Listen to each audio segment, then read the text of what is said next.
Welcome to Church Biz. I'm your host, Rev Patrina McClure. I am so excited about our show on today. We have a very, very special guest with us for our inaugural show for the 2021 season.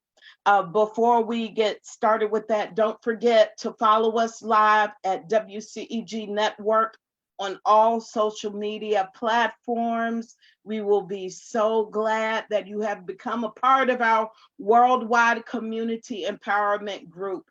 And don't forget that WCEG is a 501c3 network. So if you will, contact us via our website. I don't know why I lost that thought there at www.WCEGTalkRadio.com. All of our contact information is there, as well as all of our shows. But we are so excited to have Mr. Alan Scott with us, a recording artist, a songwriter, a composer. Welcome, Mr. Scott, to Church Biz. Good morning. Glad to be here. Oh, thank you. Thank you for being with us. We are excited about you sharing your time with us. I read a little bit of your bio, which says you grew up in the DC area. And I just found out minutes ago that you're the son of a pastor. You have a sister who works for NASA. Can you kind of bring that a little bit more clear for us? Well, yeah, I was born in DC and we're a family of 7 kids. So we have a lot going on growing up. I have 4 sisters, 4 wonderful sisters, and 2 wonderful brothers. And we grew up sort of down in the North Capitol, First Street area and went to school there. And my family and a lot of my extended family does work in the government in various capacities, doing a lot of things, and also in the private sector as well. But I'm the middle child. I've so you can imagine the identity crisis, right? You've got Yes. these older kids doing things and these younger kids doing things, and you have to decide whether you're a follower of the older kids or a leader of the younger kids. And so growing up, it was really interesting to see, like, the question that I sort of asked myself growing up was like, what am I in this mix, of kids? What's my identity? Because so often, my parents would call one of us, but they would use the other kid's name because there was so many kids. But you knew they were calling you. Right. Even if they said somebody else's name, the way they said it, they knew it was your time to show up. Um, so I got a guitar when I was very, very young, too young to even know really what a guitar was. I was, gosh, maybe 4. And my favorite thing at 4 was just playing in the mud. So eventually, after strumming it and acting out guitar, it ended up being a little bit of a mud project. this this plastic guitar. It was playable probably, but it was a toy. And so I had to really bargain later on, when I was becoming a teenager, to get my first acoustic guitar.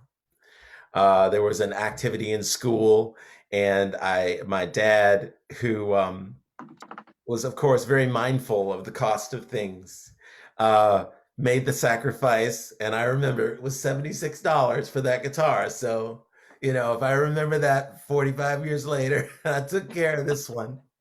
And I went and I learned, and it was a really good experience to just feel like there was something that I did that kind of set me apart from the other children, my brothers and sisters. And so uh, my dad, he passed away in 2000, and he was a pastor, he was a reverend, he was a deacon, he was a tax consultant, he was a teacher, and uh, you know, your dad is like your superhero. in your life, someone who represents a different kind of strength than any other person. And it's just I feel very fortunate that I had a dad like the dad that I had, and a mom like the mom I have. They are wonderful people, and my mom turned 88 this past year, and she is proof of the angels, as far as I'm concerned. Like, I'm sure many people think that their mom is just wonderful. Our mom is so wonderful, and it was through her that I got my first electric guitar. And it was a Christmas gift, best Christmas ever. Um, I'm walking around, coming down from upstairs, and I go into my parents' room. I'm not sure why. Maybe I had to get something. And I just saw this little case over in the corner. And I didn't think anything of it. And then I went downstairs, and we opened gifts, and then somebody said, "What's that thing behind the tree?"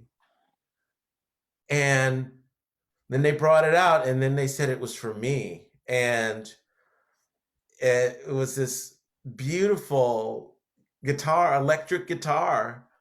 And it was just one of the most wonderful moments I can remember growing up, because it was something that I could bond with, that was unique to me. And we had been singing as a group, as a family, and sort of family church gatherings, religious gatherings at home. And then every once in a while, the Scott children would sing at church.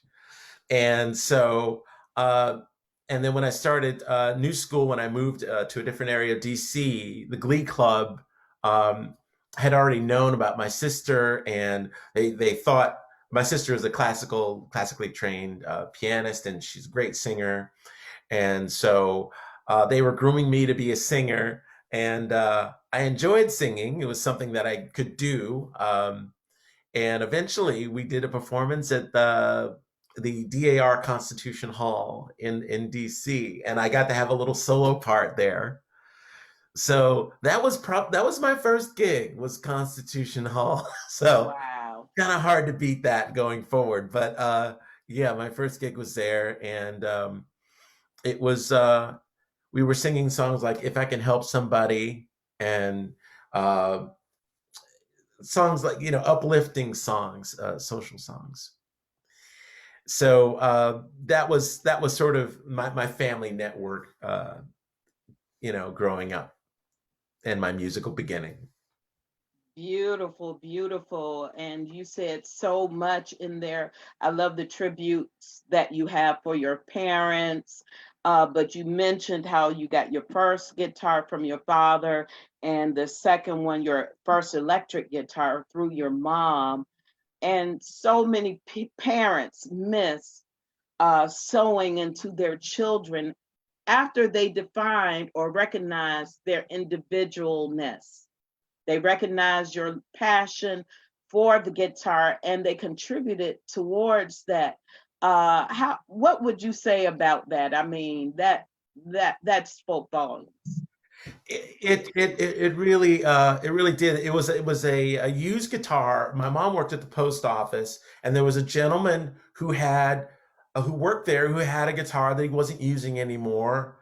And it was just this great, cool guitar. It didn't look like any other of the electric guitars that were around at the time. And I guess it was the same guitar that Eddie Van Halen started with. It was a 4 pickup TSL Del Rey. I'm very, very particular that I started with the same guitar as Eddie Van Halen.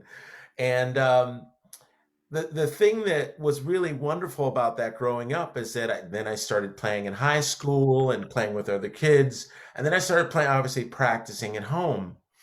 And I always thought it remarkable that my parents, I would be, playing music down in the garage with my amp and my guitar, and making a bit more noise than the other kids at home. They never told me to take a break. They never told me to stop. They said they had a knowing that he's finding himself, he's enjoying this.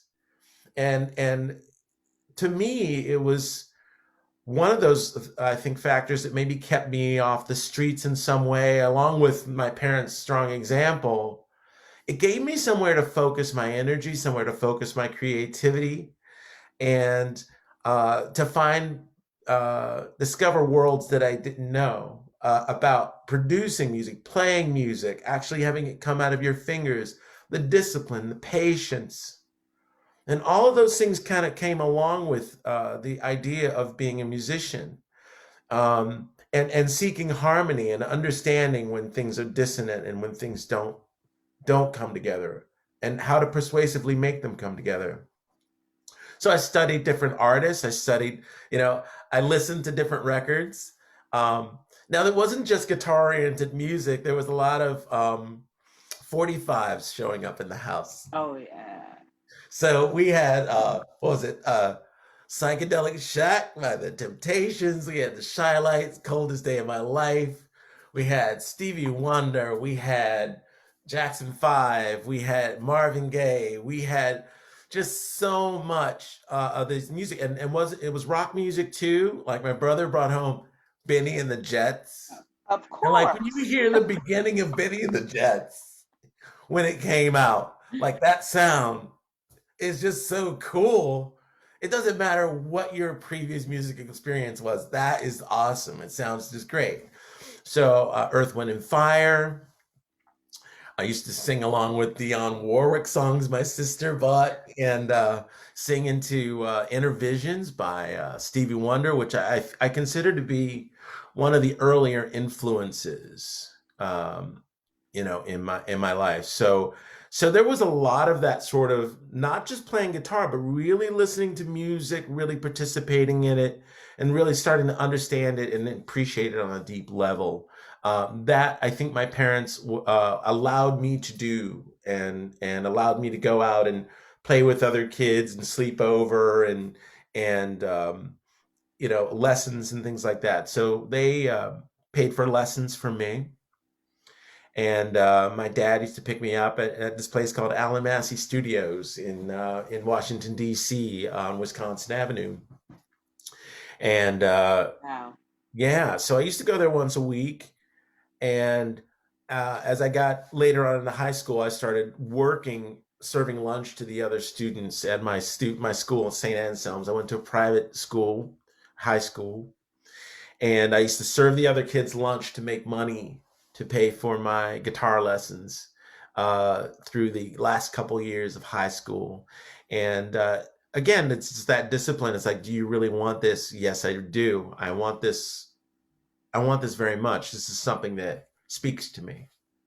So very enjoyable times the first few years with the electric guitar, just playing and meeting friends, and learning a lot about how music works.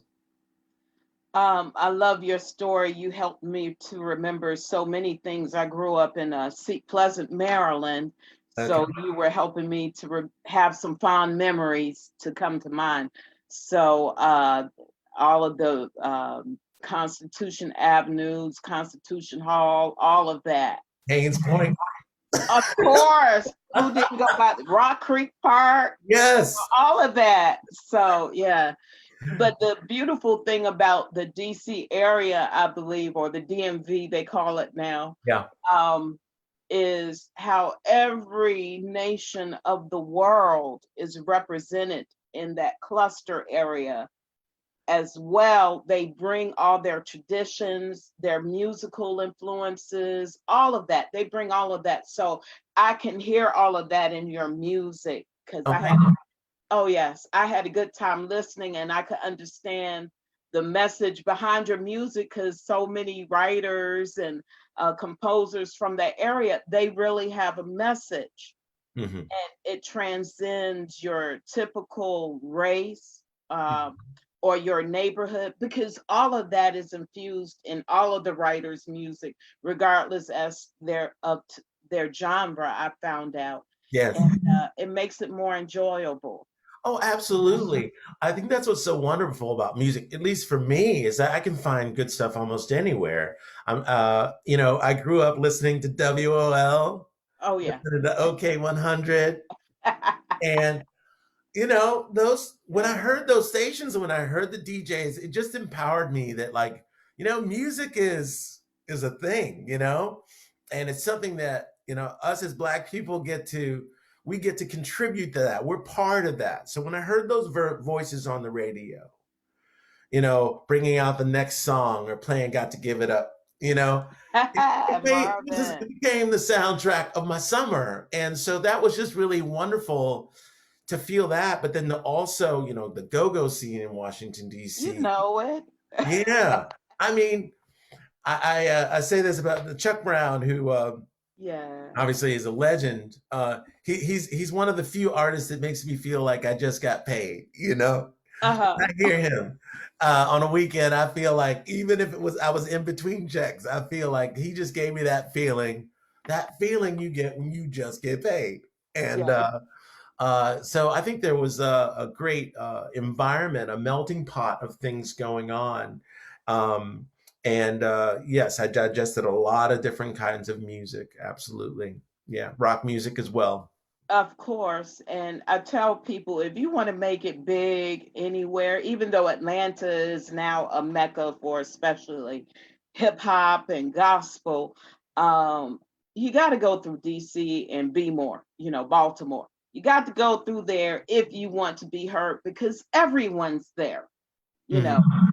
if you never heard of the country, they have someone there that can take your music back into the nook and crannies of the world, and your sound can be heard.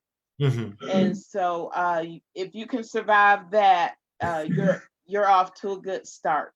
Well, you know, it's weird because I grew up in the bubble, so I think there's part of me that needs to get, like, as much as I can, just a deeper appreciation what it means to be in other parts of the country. You know, I think even economically, because you know we've got sort of the protection of the federal government. A lot of people who have very steady work here, very steady, very strong middle class here, and so they get to go out to the concerts and get to see all these things and do that. And I feel very fortunate that I got that experience. But I also appreciate that wasn't a given. You know, it could have gone any number of ways. Oh yeah. And I just it's lovely to hear music from different areas, like you say, from Atlanta or from LA or from around Chicago, just everywhere. Yeah, I feel very fortunate to have grown up in this area. Oh, definitely. Same here. And of course, I'm a lyricist, so I can relate to the issues and the struggles of coming up with songs that can transcend your usual parameters. Uh, I think it's important. Of course, you're going to have your target audiences, but one thing I appreciate about you, you found your sound in the Mhm. midst of all of those sounds. And I think that that's what makes you stand out in your crowd, if you will. And you do have a beautiful voice. Well, So, I can't even imagine what the rest of your family sounds like. oh my gosh. Well, it is. There are some really, really wonderful people. I just want to mention one family member in particular, my cousin. She did pass this past year. Um, Earlene Williams.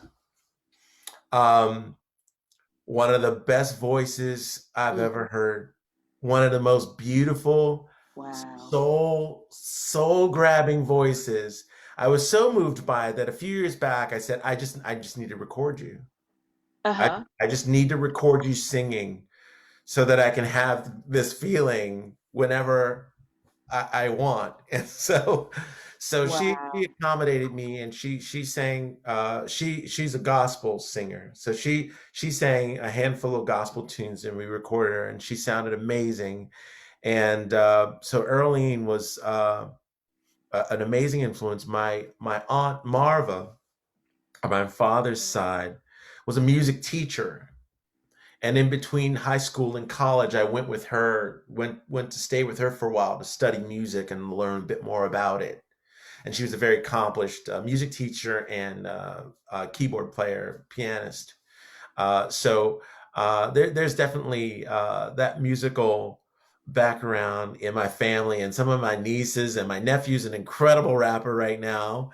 And my nieces are incredible singers. They sing like 3 and 4 part harmony beautifully. So if you ever, I hope they get to record something someday. But I am very proud of the musical, musical endeavors we've had in our family. It's been wonderful to see. That's great. With the events, because my first job was also federal government, with the events that happened this past Wednesday in DC at the Capitol, I couldn't help but think as I listened to your songs regarding social justices. I'm quite sure you've already started working on something, or you have some thoughts in mind for your next composition to capture what you experienced from that assault on the Capitol? I think I'm still in shock. Okay. I think I'm still in shock, like a lot of people are. I'm not. It wasn't completely unexpected that this kind of thing could happen, unfortunately.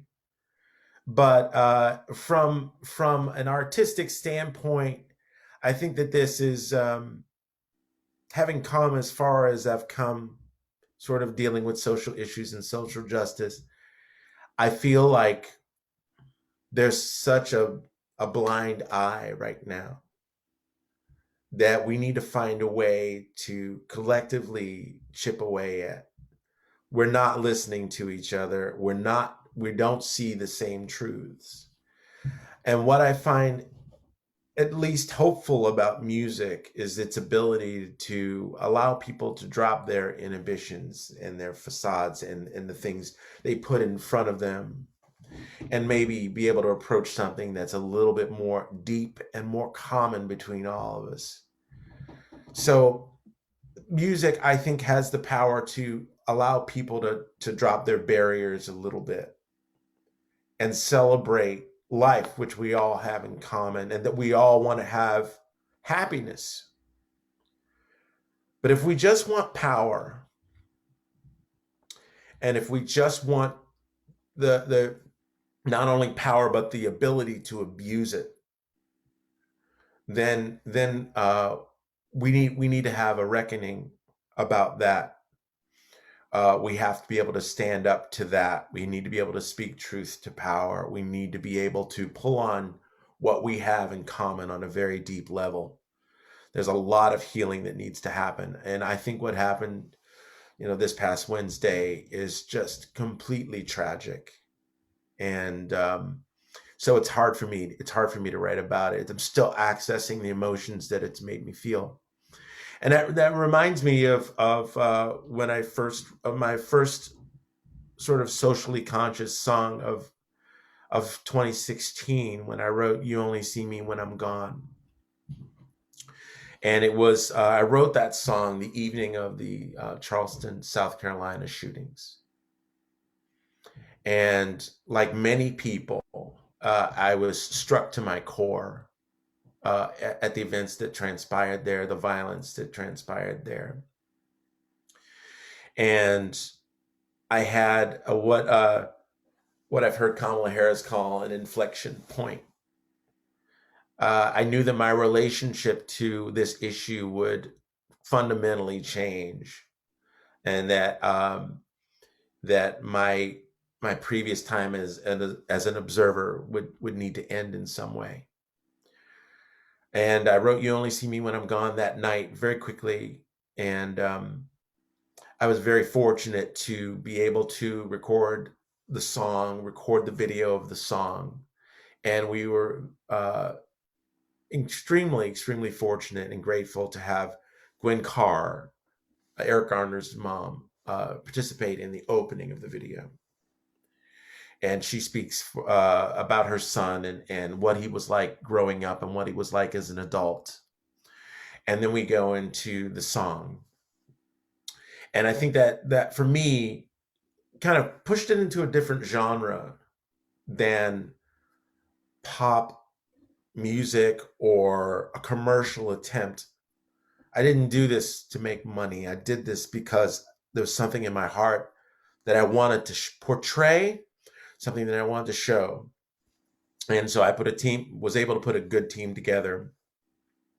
Film director Lenny Bass, who's worked with Jill Scott and CeeLo Green and De La Soul and so many people, was my film director for that video. And that video is available at my website, allenscottband.com, if you go to the watch page.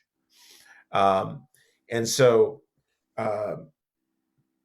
yeah, when I wrote that song and I performed it, I couldn't finish it the first time I wrote it because it was just, and I still get a little emotional just thinking about that time. But I felt like I had to speak to this feeling that if we can't go, the church was our refuge. It's like, this is where we go to heal so that we can deal with things the rest of the week. And I felt like at a very deep level, they came into my Father's house. And I had to do something about that. I couldn't let that stand. Yeah. And I'll confess to you, I'm not the most religious person. My family, I'm surrounded by very, very religious family members. But when they came into the church and did what they did, they came into my Father's house, and I had to react. I had to speak. I had to use whatever gift I had to try to turn the tide. And that's what I suggest to everyone listening right now. Everybody has a gift. Everybody has something that reveals a beauty about them. And they need to think about how they can use that to make things better for the people around them and for the people that they meet. You know, we always hear about the person who was just like a beacon of energy and giving and kindness. We need those people so much right now because they speak to a beauty that we all need to see. We all need to see it. And right now, I think we need to see it more than ever. Definitely, because God created us all. I love how you said they went into your Father's house. And that spoke of your relationship with God. Not that you have to be real religious, but you have a relationship with Him.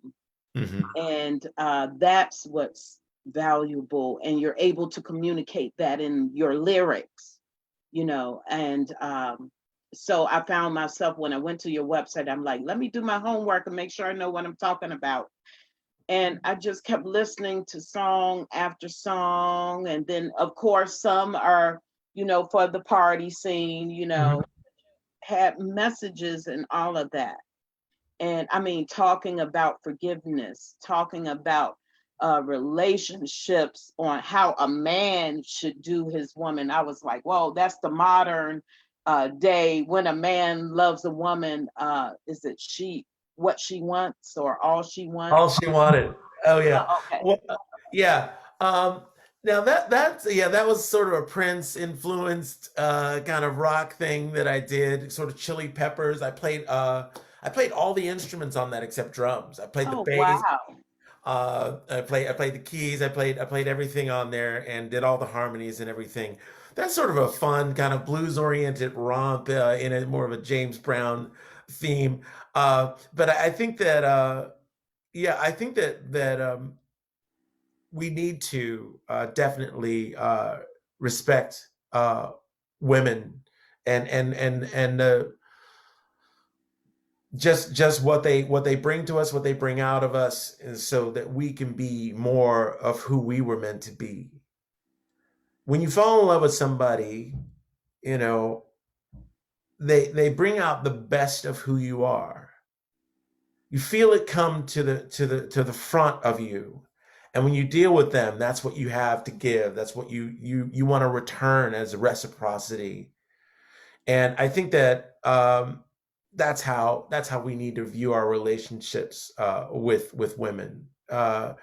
They bring out the best of us. They bring out the best in us, and we need to give that back to them. I love that song. I'm like, whoa, that was deep. I wish a lot more men would listen, but anyway, that's a whole nother story. Um, I like your song about the DACA residents. Can you tell us about that?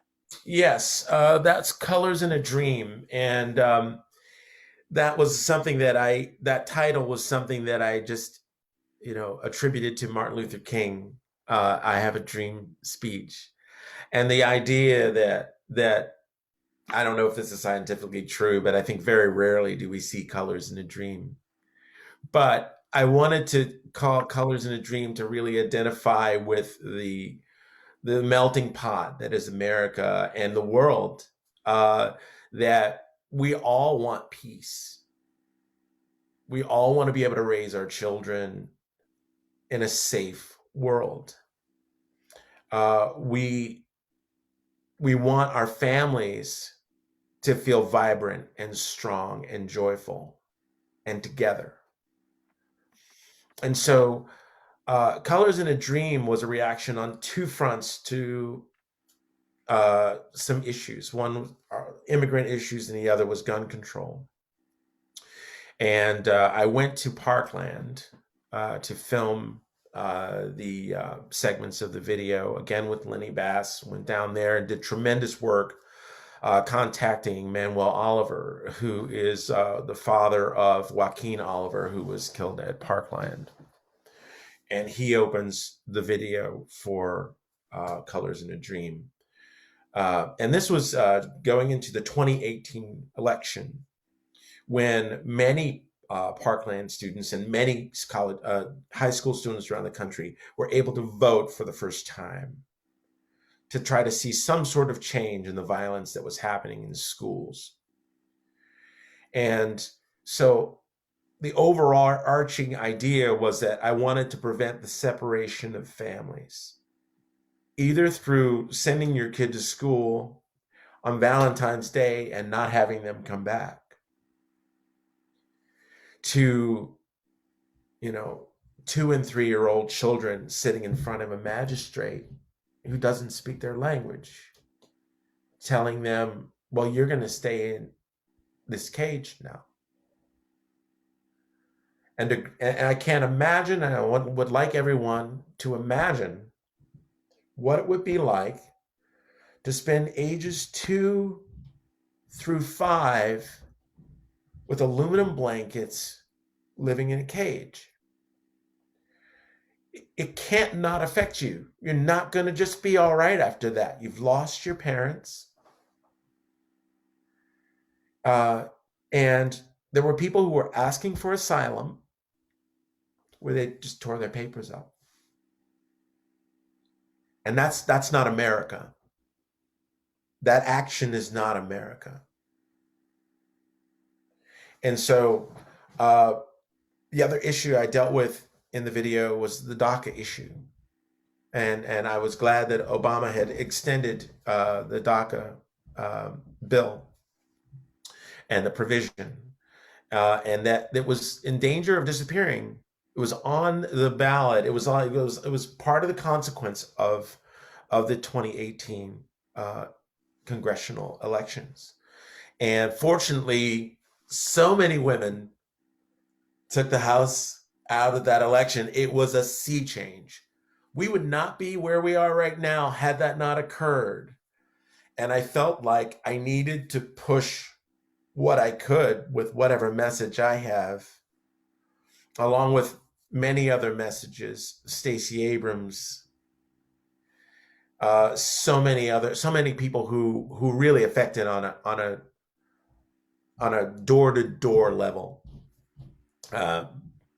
So I wanted to add my music to that and say, you shine a light that you can't see, the color of equality, these colors in a dream. Because we all have dreams and hopes for our children and for our generation, our young people. And we want to hand them a better world than was handed to us. And we've come a long way, but we had to stand on a lot of shoulders. And it's time for people my age to be the shoulders that young people can stand on. What they do is going to look different than what we are doing because it's a different world, because we've changed the world, and our interaction with that is changing how they're going to relate to their new reality. We have to be able to be the shoulders that they stand on. And for that, we've got to appreciate what's unique about them and what they need, what their celebrate their rights. So yeah, Colors in a Dream was a tribute to Martin Luther King, uh, possibly, certainly one of the greatest Americans that ever lived. I was born quite a long time ago. And I was born before then. I don't know, maybe. You look pretty young to me. I was born 5 days before the March on Washington. And my mom recalls holding me in her arms as the march went by. And what I love about that moment, when I imagine it in my head, is that those people who were marching, they weren't just marching for themselves, they were marching for this 5-day-old child, that he would grow up in a world where he didn't have to live in fear. And largely, I've been a lot luckier because of their efforts. And in that march was John Lewis. And John Lewis Lives is, I believe, my first sort of celebratory, socially conscious song, in the sense of what an amazing gift John Lewis was to this country and to everyone who believes in freedom. And the essence of the song is, you know, where there's hope, where there's freedom, where we fight for justice, John Lewis lives. And that we need to be willing, like he said, you know, where there is good trouble, you know, John Lewis lives. We have to be willing to get into necessary and good trouble for the better and for the good. So I wrote this song as a thank you to John Lewis, not only for marching past my apartment window on 16th Street when I was days old, but for everything he's done after that, and the life he led and the way he went about it, and that he was still willing to confront the system, speak truth to power all his days, so that this current generation can be more empowered than his was. And I wrote that song to push certain initiatives. I want to change the bridge, the Edmund Pettus Bridge, to the John Lewis Bridge. I want to change the name of that bridge from a Grand Wizard of the Ku Klux Klan to a champion of freedom. I want to support the John Lewis Voting Rights Act, which we desperately need, so that there is not voter suppression in the United States of America any longer than the sad history that has preceded us. So John Lewis, you cannot separate the person from his ideals. And I think that's the true mark of someone who is bringing the kind of the energy that we all need to bring now, whatever our beauty is, our ability to persuade for the better and for the good and for a lighter heart and for a forgiving soul. I think that, and for justice and equality, and to live a life where when somebody says your name, it's synonymous with the struggle for rights and equalities that we all deserve, we were all guaranteed. and and not to settle for anything less, you know. And I think that's the thing I loved about. I'll go back to my Aunt Marva. My Aunt Marva was very put together, and she was she had very she was very put together. She always had the best, and she always let us know that she carried herself with such grace, like a queen. And for her to come out of the late 30s to this time and carry herself like that was enormously powerful. And one of the first things I remember when I met her is that she taught us a song. And we were little kids, and it's a very simple song. It's just, yes, Jesus loves me. Yeah. Yes, Jesus loves me. Yes, Jesus loves me. The Bible tells me so.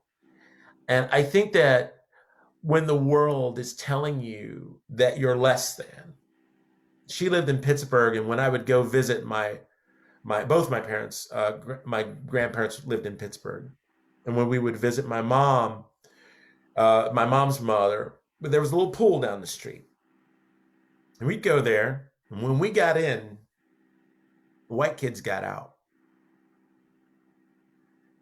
and I'm like, what is going on here? This is weird. What are they saying? What do they think is wrong with me? But then to go to Aunt Marva's house and sing that song was a balm, was a blessing of truth that came from a higher place, that came from love, that came from a deeper authority, that came with the gravitas of compassion. And that's what we need right now. And I think John Lewis was really representative of that. And he is, I'm sure to many, a timeless hero for justice. Yes, yes, he definitely will always be. And I love how you said, wherever you are, whatever you're doing on the cause of justice or the cause of peace, for everyone, John Lewis lives. And I think, especially just that line there, John Lewis lives. Yeah. And I kept focusing on that line there. And I'm like, wow, what an honor, what a tribute to the life he lived. And he was who he appeared to be, as genuine as that. And I had an opportunity to meet him finally after living in Georgia for a million years. I went to an event. He was fighting for gun control in Woodruff Park in Atlanta. And believe it or not, the majority of the people there, they were predominantly white. Mm-hmm. So there were just a few blacks there. But I liked how they knew that he had an impact on these social justice issues. And he would speak for them and to them and keep them motivated on protecting, in their case, the children in their lives, because a lot of their kids were going up to shoot up schools and all of that. And they wanted to take the guns out of those hands and put in legislation so that you can't just walk up and just buy a gun like you can do down here at Walmart. Mm-hmm. So I think that fits him. And I've talked to so many people since his passing who knew him and who interacted with him, because I went to introduce myself to him. And he's acquainted with my father, who's a pastor down here as well. And he was like, oh, yes, that's one of my favorite singers. And I'm like, wow. He's like, I love her father singing. And I'm like, I came here to meet him. And here he flipped it on me. And I'm like, wow, how humble a person. Yeah. So yeah. He would have loved you. Oh, well, thank you. That means a lot to me. So I think there were so many people who fought for us, and that generation that came up into adulthood in the 50s and 60s really fundamentally sacrificed and gave so much so that we would have their shoulders to stand on proudly. And we have to remember, how even to this day, really, there's an artificial poverty line created, redlining and a lot of things that were going on that we had to sort of fight against. And to see this middle class rise up in the 50s and 60s, like my dad, and he went to Howard University, and to see my mom working, when women weren't necessarily allowed to work. She found a solid, government job and worked a career there. And when I looked around my neighborhood, I saw middle class families, people who got up and drove their cabs. And there's a song I wrote called "River of Love," where I mentioned Mr. Gray, who was one of my cab drivers on the street. I was like, just sort of pointing out that neighborhood and just seeing the beauty of these families, like all struggling to like make it better, and that pride that comes from work. During these economic times we have right now, we really need to restore that dignity, and we need to restore it equally. This is an opportunity for us to undo a great many systematic wrongs, because the system was designed in a flawed environment, and it was designed to work in that flawed environment, but it no longer applies to us anymore.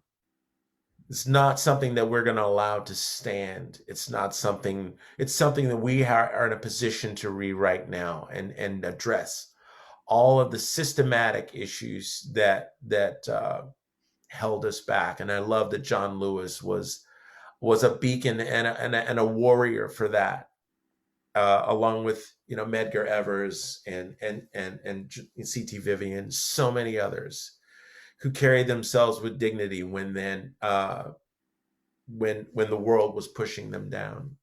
They remembered, yes, Jesus loves me. Yes, my favorite song. And just a few years ago, after I really meditated on those lyrics, it just really captures the gospel message. Everything that God did and sent Jesus for was because of his love for us.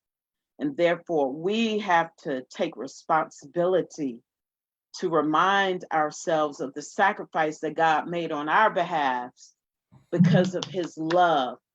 And because he loved us, we should love us as well as love others. And we have to be diligent about it. We can't expect others to treat us the same. We can demand it, but we first have to teach some along the way. Yes.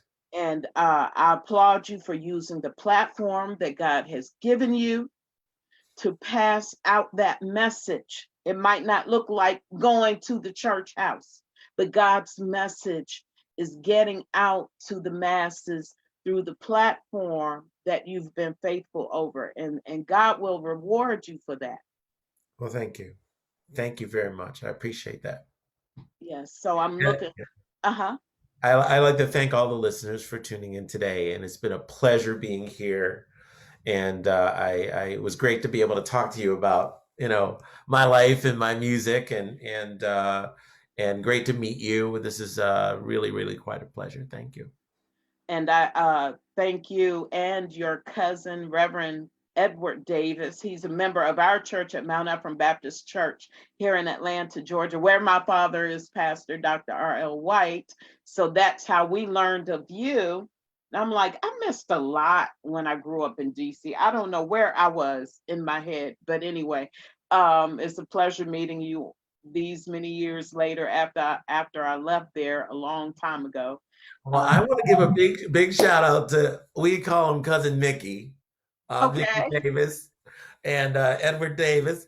And I want to thank him for referring me to you for this program and giving me an opportunity to speak today. It's been I really appreciate it. I'll be sure to thank him personally. He is sort of the family archivist for us and a keeper of history. And I am always, enlightened by the things that he mentions that different members of the family do and keeps us abreast of what's going on. So please, when you see him, yes, please give him a big hello from Alan, and I will talk to him personally as well. And yes, also congratulations on your father's pastorship as well. Oh, thank you. So how do people follow you on social media? And as well, he hears you. I just learned that he is on listening to the show. Oh, great. Great. Hi, cousin Mickey. Thank you. Hey, I have a website called alanscottband.com. That's ALANSCOTTBAND.com. And you will see the videos, Colors in a Dream on there. And you only see me when I'm gone. And I placed the link to me singing John Lewis Lives. But hopefully we will be releasing soon a version of the song featuring American Idol vocalist Ruben Studdard. Oh, wow. He's already recorded the song. We're just working out the particulars of the release. But I mean, I'm all right, Ruben. Yes, exactly.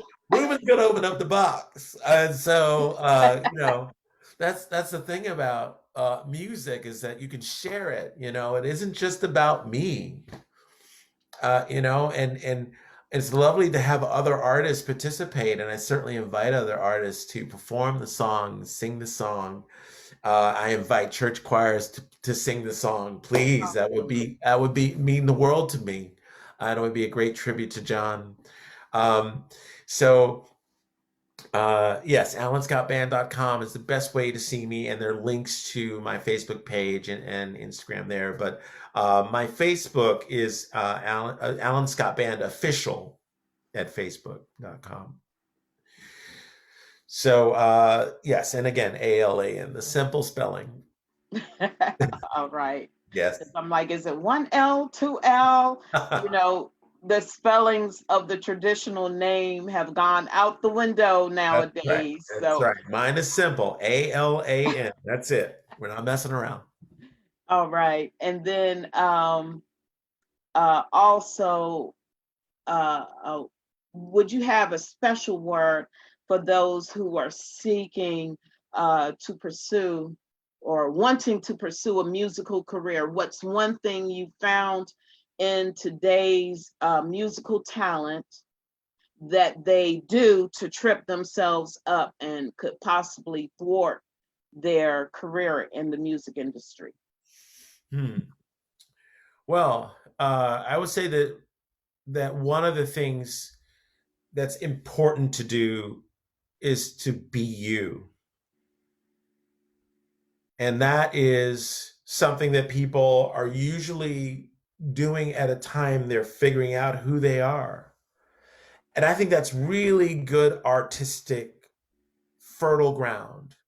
You will write some of your most honest stuff when you're first starting to write, because it's coming from the source and it's unfiltered. But I will say this, to the degree that you perhaps try to be, it's okay to have an influence. But the forces of capitalism sometimes make people want to make a cookie cutter thing where all the pieces are there. You've painted by the numbers. You've done everything that you would see perhaps in a hit song. And that's a good skill, but that's just a tool. Your ability to create a world that's similar to somebody else's. Now, as an artist, if you were a painter and you learned how to paint something, you've got to stop. You've got to stop and say, well, now that I have these skills, now that I have these abilities, these techniques, what do I want to say? That is something that when they listen to it, it sounds like it's coming from me. So I think the biggest thing is to be honest with who you are, and to produce yourself, learn how to produce yourself, learn how to use the equipment, learn the techniques, appreciate that music is an art form that requires discipline, passion, education, and understanding. And when you're able to do those things, you can step into any situation and people will go, who is this person? I recently saw a movie with Nina Simone, the documentary. I highly suggest it to everyone on Netflix. She was one of the most trained classical pianists growing up, and she wasn't able to achieve that dream in a segregated society of being the best, well-known first female black classical pianist. But what she was able to do, because she had such a strong foundation, is that, and this belief in herself and her willingness to express the depths of her soul. I highly suggest everyone watch the movie, because I can't tell you the chills I got hearing her perform. Mm. And she would sing other people's songs, but it would come through this prism that was so uniquely hers that you were transfixed on the way she performed. And she did things simultaneously that sounded like two different personalities playing at the same time. She could sing very independently from incredibly technical things on the piano that she was doing at the same time. You cannot do that without years of practice, years of discipline, and a dedication to know I have to have these techniques down. It's good to have the emotion. Then you put the emotion with it. Always have the emotion, but develop the technique. So I would say that for everyone to be true to themselves, because whether you make it or not as a musician, you need to look back and say, were you honest with who you were? Were you being you, or were you being a reasonable facsimile of someone who's more established? And so over the years, I had to learn this lesson too. And my songwriting has gotten simpler as a result. Mm. Once I sort of figured out just like what I wanted to say and how I wanted to say it. And I can't worry about whether my song sounds like some other hit or has elements that are of pop music of the day or whatever. I can't worry about that. All I can do is speak to my timeless self and say, what do I want to do? And be honest to that. And the people who hear me years from now will hear the authenticity in what I have to say. How eloquently spoken. Thank you. Thank you again for being a part of Church Biz on today. God bless you and your family. And I look forward to hearing more of your work.